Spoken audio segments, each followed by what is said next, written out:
लोकमान्य तिलक साहब ने एक बात कही थी कि मैं नरक में जाने से नहीं डरता। यदि पुस्तकें मेरे साथ हो, मैं नरक को भी है जो स्वर्ग बना दूंगा। नमस्कार, जय हिंद। स्वागत करता हूं आप तमाम साथियों का नवसृजन क्लासेज के ऊपर।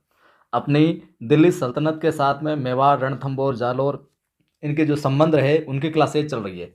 मेवाड़ के साथ जो संबंध रहे वो हमने पहले जो पिछली 2-3 क्लासों के अंदर देख लिए। आज हम रणथंभौर के साथ दिल्ली सल्तनत के क्या कुछ संबंध रहे, कौन सा शासक रहा जो प्रमुख रूप से संबंध रखता है यहाँ से, और वहाँ से परीक्षा के अंदर जो सवाल है जो पूछे जाते हैं।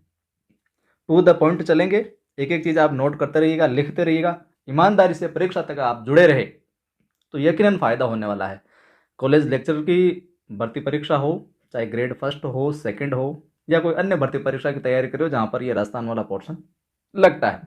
देखिए, हमने पिछली कक्षाओं में देखा कि तराइन का जो दूसरा युद्ध होता है, पृथ्वीराज की पराजय होती है और उसका जो पुत्र है गोविंदराज, ये कुछ समय बाद ही रणथंभौर में जाकर चौहान वंश का शासन है जो स्थापित करता है।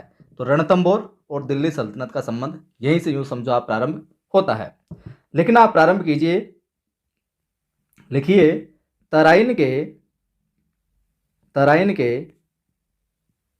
दूसरे तराइन के दूसरे युद्ध के बाद साथ साथ लिखते रहिएगा ताकि चीज़ें याद हो जाए। और लिखना नहीं चाहे तो फिर वीडियो को आप स्पीड में करके भी देख सकते हैं, वो आपकी इच्छा है। तराइन के दूसरे युद्ध के बाद पृथ्वीराज की क्या होती है? पृथ्वीराज की पराजय। पराजय के बाद उसका पुत्र, किसका? पृथ्वीराज का। उसका पुत्र कौन? गोविंदराज। ज्यादा नहीं लिखवाऊंगा, टू द पॉइंट चलूंगा, समझाता हुआ चलूंगा ताकि आपको क्लियर रहे।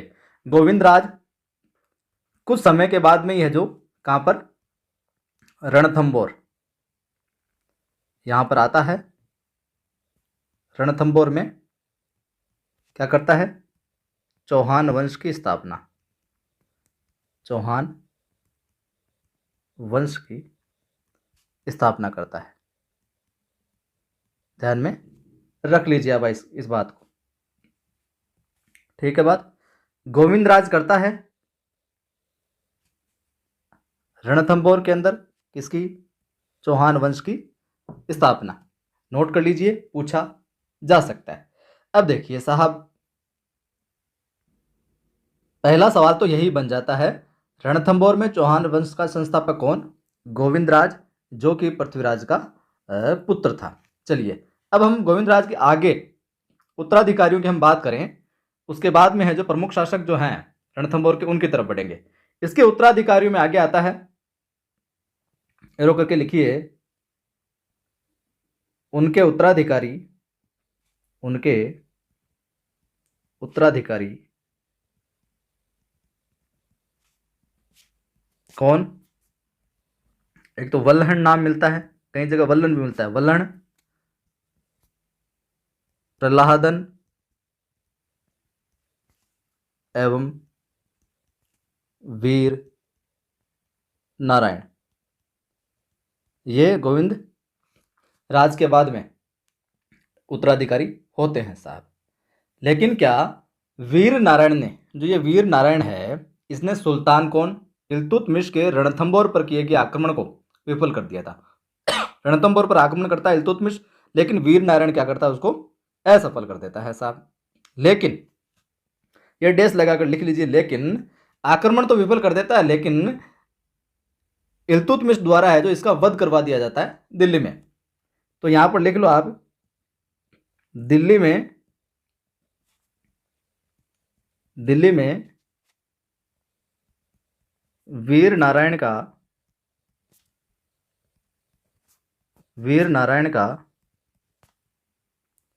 वध करवा दिया जाता है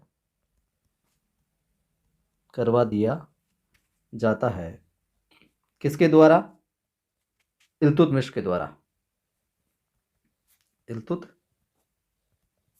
मिशके द्वारा। यहां तक क्लियर है मामला। चलिए मिटा दो इनको, आगे बढ़ते हैं हम। आगे देखें तो आगे आप लिखो हमीरदेव चौहान। सबसे प्रमुख शासक आ जाता है कौन? हमीरदेव चौहान। इसका सवाल परीक्षा में यकीनन है जो पूछा जाता। अगर रणथंभौर वाली शाखा से सवाल आएगा तो हमीरदेव चौहान का ही आएगा। हमीरदेव चौहान। समय 1282 से 1301 ईस्वी। हमीरदेव चौहान 1282 से 1301 ईस्वी साहब। चलिए आगे हम बात करें तो डैश लगाकर लिखिए रणथंभौर का सर्वाधिक प्रतापी एवं अंतिम शासक जयद्रथ सिंह का तीसरा पुत्र हमीरदेव चौहान था। रणथंभौर का सर्वाधिक प्रतापी शासक, पहली बात क्या? रणथंभौर का सर्वाधिक प्रतापी शासक। अगर ऐसा भी आ जाए सामान्य सवाल कि रणथंभौर का सर्वाधिक प्रतापी शासक कौन हुआ, तो वो हमीरदेव चौहान नाम आएगा। दूसरी बात, अंतिम शासक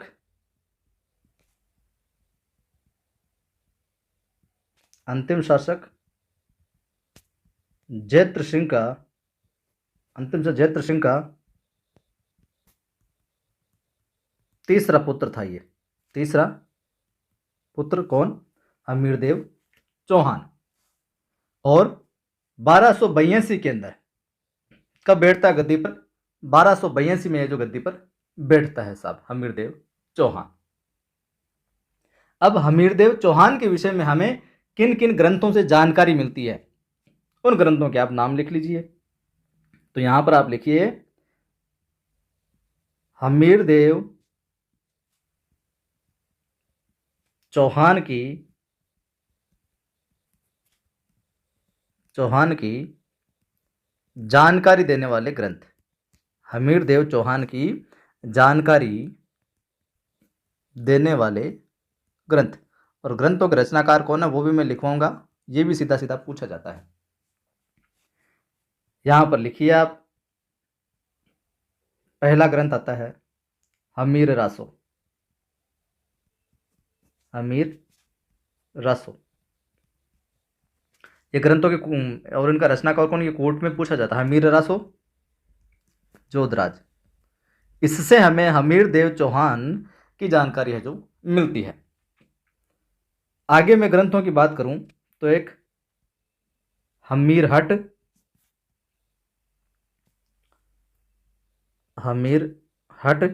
व सुरजन चरित्र या सुरजन चरित, ये किनका है दोनों? ये है चंद्रशेखर के। इससे भी हमें हमीरदेव चौहान की जानकारी मिलती है। एक हमीर महाकाव्य, अगला जो ग्रंथ है जिसे हमें इसकी जानकारी मिलती है, हमीर महाकाव्य। ये किसका है? नयनचंद्र सूरी का। अब यहां पर एक बात नोटिस करने वाली है, एक और लिख देता हूं मैं, इस ग्रंथ से भी मिलती है, फिर बताता हूं मैं बात। हमीरायण ग्रंथ है भांडव व्यास का। किसका है? भांडव व्यास का। अब आपसे पूछ ले निम्न में से किस ग्रंथ में हमीरदेव चौहान की जानकारी नहीं मिलती, किससे? तो आपको ये ध्यान में रखना। लेकिन हमीर रासो दिया हुआ है तो हमीर का नाम है, तो आप समझ लो हमीर की जानकारी है। हमीर हट में, हमीर महाकाव्य में, हमीरायण, सब में हमीर हमीर आ रहा तो हमीरदेव चौहान। लेकिन यहाँ पे सुरजन जो चरित्र है इसके अंदर भी हमीरदेव चौहान की जानकारी है जो देखने को मिलती है। तो ये थे हमीरदेव चौहान की जानकारी देने वाले ग्रंथ। अब हमीर के गुरु का नाम, अगर आपसे पूछ लिया जाए कि हमीर के गुरु का नाम क्या था, तो लिखिए हमीर के गुरु कौन? राघव देव नाम है जो मिलता है हमें, राघव देव। एक बात यह भी आती है, हमीर ने अपने जीवन काल में, अपने जीवन काल में कितने युद्ध किए? जीवन काल में 17 युद्ध किए। कितने? 17 युद्ध किए और 16 युद्धों में विजयी रहा ये, ऐसा इतिहास में जानकारी मिलती है। 16 युद्धों में विजयी रहा। ठीक बात। और हमीर देव जो कि इतिहास में एक तरीके से शरणागत रक्षा व हट के लिए जाना जाता है, हमीर देव के बारे में ऐसा कहा जाता है। ये पंक्ति आप लिखना चाहो तो लिख लो कि हमीर देव, ये परीक्षा में पूछा गया पहले भी कि कौन सा शासक है जो शरणागत की रक्षा व हट के लिए जाना जाता है, तो हमीर देव चौहान। तो हमीर देव इतिहास में शरणागत रक्षा व हट के लिए जाना जाता है। और इसके बारे में क्या कहा जाता है कि सिंह सवन सतपुरुष वचन, कदली फलत एक बार, और तिरिया तेल हमीर हट, चढ़े न दूजी बार। लिख लीजिए आप, यहां पर डैश लगा के लिखिए, शरणागत की रक्षा, शरणागत की रक्षा व हट के लिए भी, हट के लिए भी जाना जाता है। ठीक है, जाना जाता है। अब इसके विषय में पंक्तियां आती है क्या? सिंह सुवन, लिख लो आप इनको, सिंह सुवन सतपुरुष वचन, सतपुरुष वचन, सिंह सुवन सतपुरुष वचन, कदली फलत एक बार, कदली फलत एक बार, तिरिया तेल, तिरिया तेल, और हमीर हट, हमीर हट, चढ़े न दूजी बार, चढ़े न दूजी बार। इसको आप थोड़ा सा ध्यान में रखिएगा साहब, इन पंक्तियों को। ये इसके विषय में कही गई है, हमीर हट के विषय में। और शरणागत की रक्षा और हट के लिए भी ये जाना जाता है साहब। चलिए, हमीर के विषय में और जानकारी आप लिखिए, एरो मार्क लगाइए और आप लिखिए, हमीर ने सबसे पहले भीम रस के शासक अर्जुन को हराया। हमीर ने सर्वप्रथम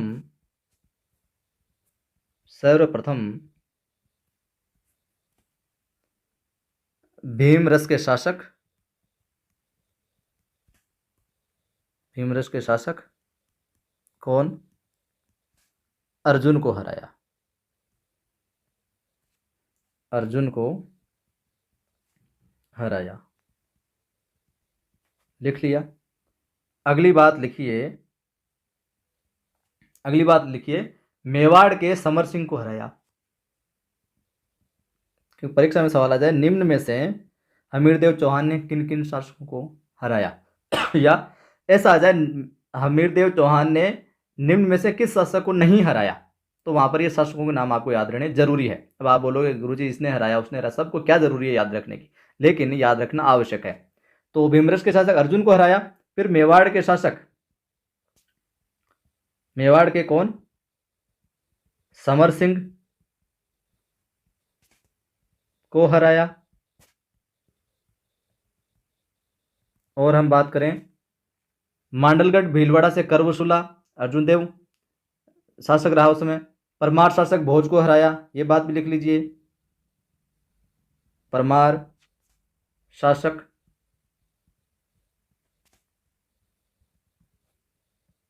भोज को हराया। आगे हम बात करें, ये विशेष तौर से लिखने वाली बात है, ये सवाल कई बार पूछा गया है। हमीर ने पंडित हमीर ने पंडित विश्व रूप की देख रेख में, किसकी रूप, विश्व रूप, पंडित का नाम क्या है, विश्व रूप की देख रेख में यज्ञ करवाता है। ये देख रेख में यज्ञ करवाता, उस यज्ञ का नाम था देख रेख में कोटियजन, कोटियजन, कोटियजन यज्ञ करवाया। इसको आप अंडरलाइन कर लेना, करवाया। यज्ञ का क्या नाम, कोटियजन यज्ञ, और पंडित विश्व रूप की देख रेख में। तो ये सवाल है जो कई बार पूछा गया है। वहीं हमीर के दरबार में विजयादित्य नामक कवि भी एक था। विजयादित्य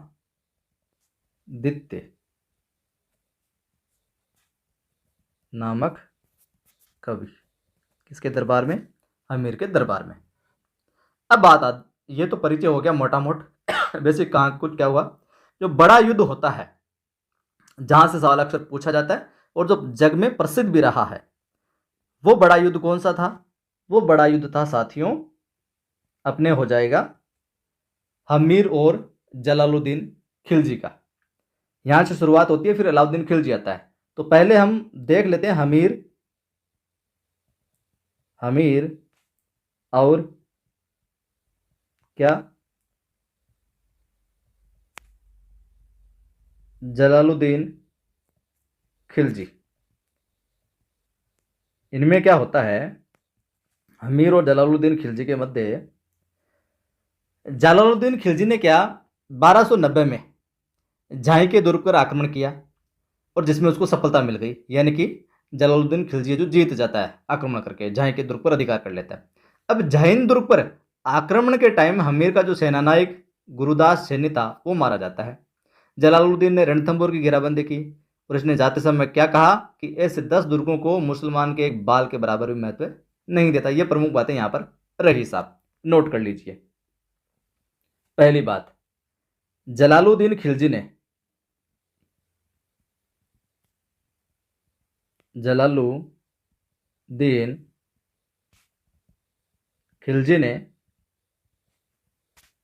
पहले मैं बता देता हूं फिर आपको मैं लिखवाता हूं, ताकि लिखा हुआ रहेगा, फिर एक बार और पढ़ लोगे तो आपकी चीजें ये कंठस्थ हो जाएगी। जलालुद्दीन खिलजी ने 1290 में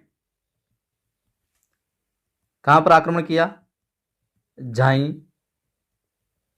दुर्ग पर आक्रमण किया। झांसी दुर्ग पर आक्रमण करता है 1290 में, और यहां क्या हो जाता है, ये सफल हो जाता है। ठीक है बात, सफल हो जाता है। अब झांसी दुर्ग पर आक्रमण के समय यह आपसे अगर पूछा जाए तो ध्यान में रखना, यहां पर लिख लीजिए झांसी दुर्ग पर आक्रमण के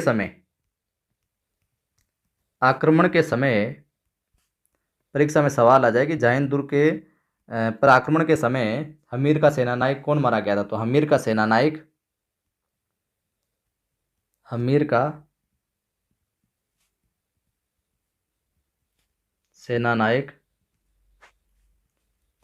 गुरुदास, क्या नाम था, गुरुदास।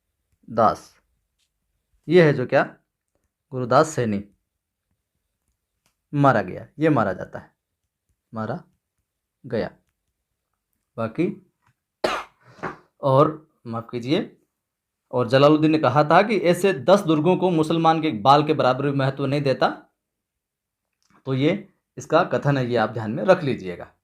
अब हमीर व अलाउद्दीन खिलजी की बात आती है थोड़ा, और जलालुद्दीन भी ठीक ठाक है जो मामला सेट करता है लड़ने का, लेकिन अलाउद्दीन खिलजी ने तो हर जगह पंगा लिया था। और अलाउद्दीन बहुत खतरनाक एक तरीके से शासक था, हर क्षेत्र में है जो अपना साम्राज्य विस्तार है जो करना चाहता था, अपना दबदबा कायम करना चाहता था। तो लिखिए हमीर व अलाउद्दीन खिलजी। हमीर व अलाउद्दीन खिलजी। हम बात करें कि आक्रमण के क्या कारण रहे। अलाउद्दीन खिलजी का हमीर के यहाँ पर आक्रमण करने के कारण की बात करें तो सबसे प्रमुख कारण तो इसका आता है साम्राज्य विस्तार ही। साम्राज्य पहला कारण अगर माने तो साम्राज्य विस्तार ही कारण हमें देखने को मिलता है।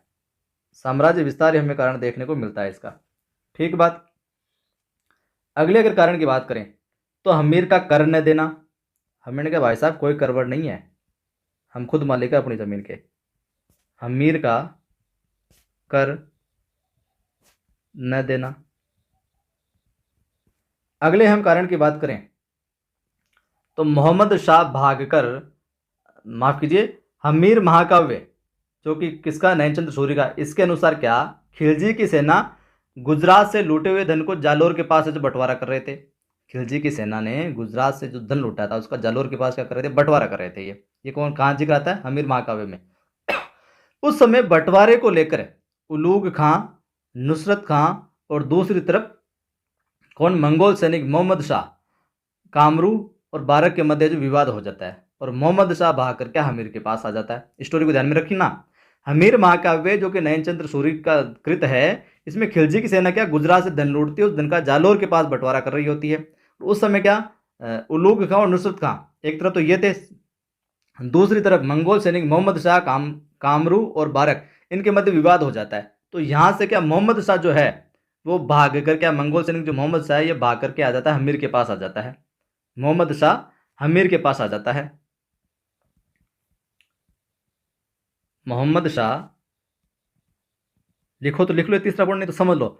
मोहम्मद शाह किसके पास आ जाता है, हमीर के पास है जो आ जाता है, हमीर के पास आ जाता है भाग कर।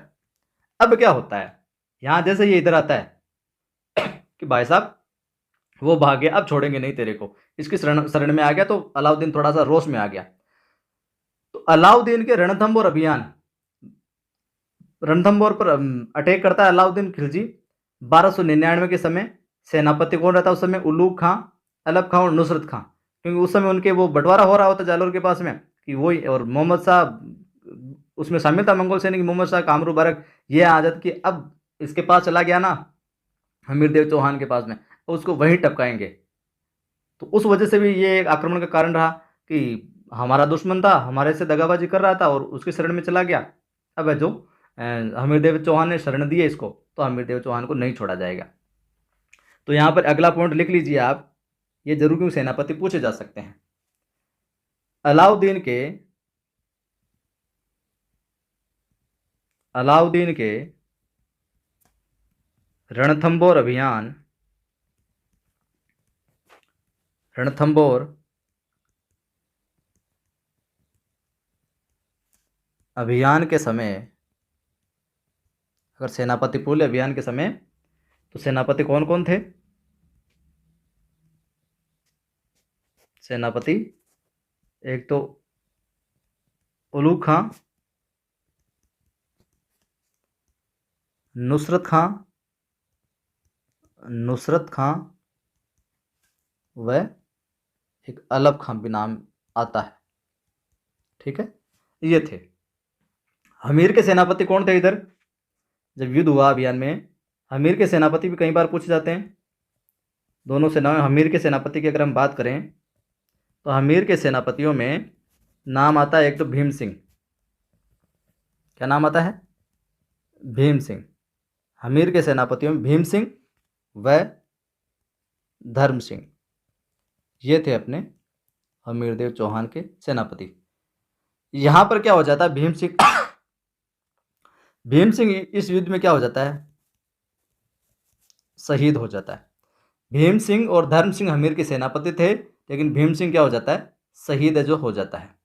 अब देखिए, हमीर के दो सरदार हैं जो कहाँ चले जाते हैं, अलाउद्दीन की शरण में चले जाते हैं, दो सरदार, और मामला फिर है जो गड़बड़ हो जाता है। और दो सरदार कौन कौन से जाते हैं, अगर आपसे पूछ लिया जाए कि परीक्षा के अंदर कि हमीर के कौन से दो सेनापति जो हैं, माफ कीजिए, हमीर के कौन से जो दो सरदार हैं वो अलाउद्दीन की शरण में चले जाते हैं, पृथ्वी सिंह और भोजराज।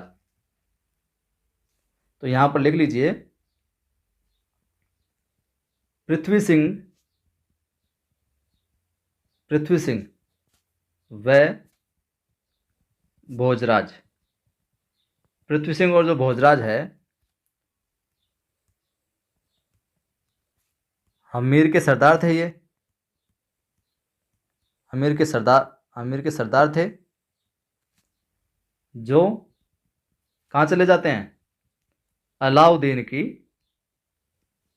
की शरण में चल जाते हैं, चले जाते हैं। ठीक है, आज तो लिखने में कोई दिक्कत आई नहीं होगी, साथ साथ लिख लिया होगा। ये हो जाता है मामला। अब आगे बढ़ते हैं साहब, जो प्रमुख रूप से परीक्षा में सवाल है जो आता है, क्या राजस्थान का प्रथम साका,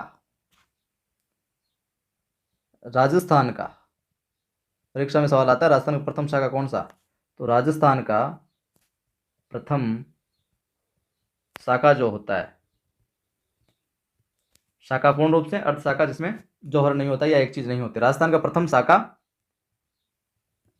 11 जुलाई 1301 में उलूग खां और नुसरत खां रणथंभौर की घेराबंदी कर रहे थे।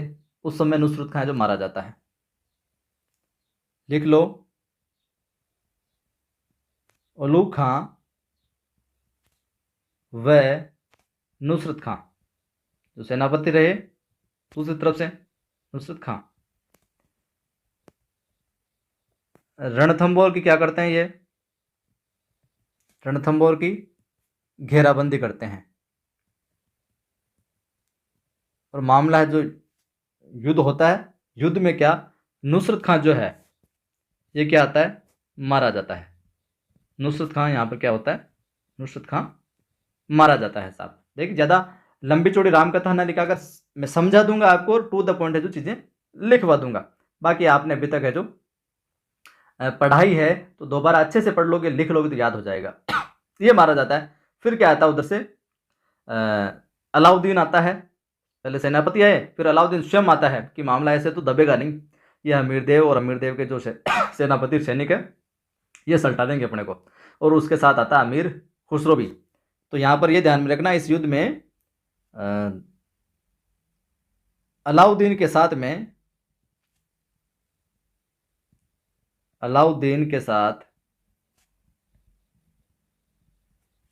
इतिहासकार जो अमीर खुसरो है ये भी आता है। अमीर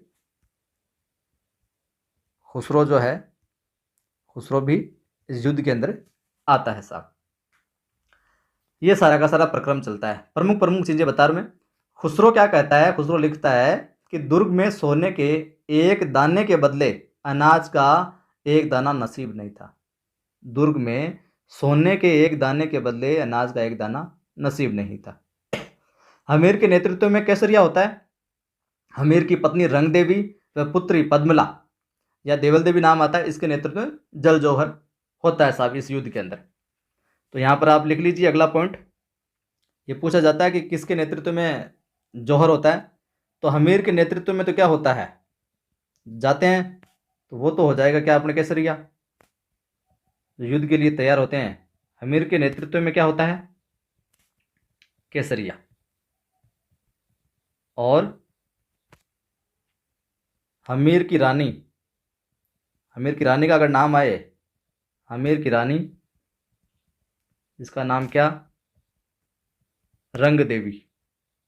हमीर की रानी रंग देवी व पुत्री कौन, पद्मला।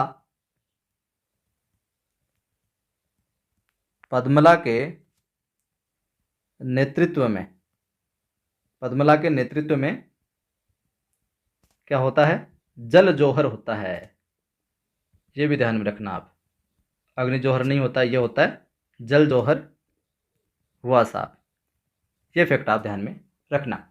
राजस्थान का और रणथंभौर का प्रथम शाखा पूर्ण होता है, तो ये फैक्ट भी लिख लो। राजस्थान व रणथंभौर का यह प्रथम शाखा पूर्ण होता है साहब, यह प्रथम शाखा था। राजस्थान में रणथंभौर का प्रथम शाखा था ये, या यूं कहें रणथंभौर का जो प्रथम शाखा था वही राजस्थान का प्रथम शाखा था। चलिए अब क्या होता है आगे। अलाउद्दीन ने दुर्ग क्या उल्लू खां को सौंप दिया। अलाउद्दीन दुर्ग को किसको सौंप देता है? उल्लू खां को सौंप देता है, क्योंकि नुसरत खां तो है, तो नुसरत खां का तो काम हो जाता है, निपटा दिया जाता है उसको। तो खिलजी की विजय के बाद में अमीर खुसरो ने कहा, खिलजी की विजय हो जाती है इसके अंदर, तो खिलजी की विजय के बाद अमीर खुसरो ने कहा, आज कुफ्र का गढ़ इस्लाम का घर हो गया। लिखिए आप, खिलजी की विजय के बाद, खिलजी विजय के बाद अमीर खुसरो लिखता है, अमीर खुसरो लिखता है, अमीर खुसरो क्या लिखता है? अमीर खुसरो लिखता है, यहां पर देखिए, इसको मैं थोड़ा अलग कलर से लिख देता हूं। अमीर खुसरो लिखता है क्या? आज कुफ्र का गढ़ इस्लाम का घर हो गया। आज कुफ्र का गढ़ इस्लाम का